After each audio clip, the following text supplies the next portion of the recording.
we say in Jamaica, pepper shrimp is a fun and satisfying street food snack that we occasionally partake in. To start off this festive food series, I'm going to show you how to do a quick and classy version using these jumbo shrimp from CPJ Market.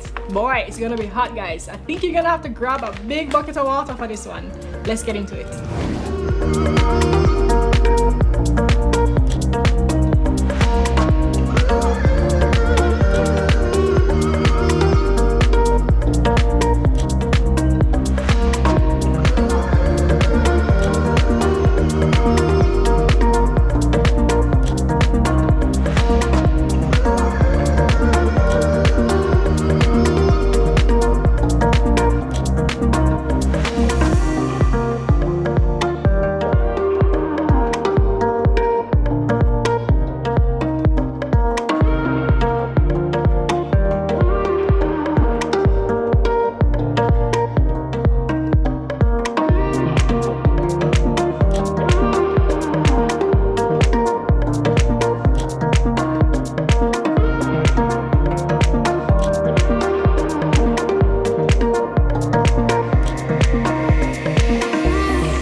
We got our pepper shrimp done, guys. Please try this recipe and let me know what you guys think.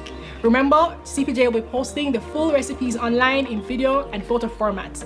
You will also see a full ingredients list on their website, and you can shop for all the ingredients there and more and have it delivered straight to your door. How awesome is that? Remember to like this video and share it with your friends and save this recipe for later use. Thank you so much for watching, guys. See you soon.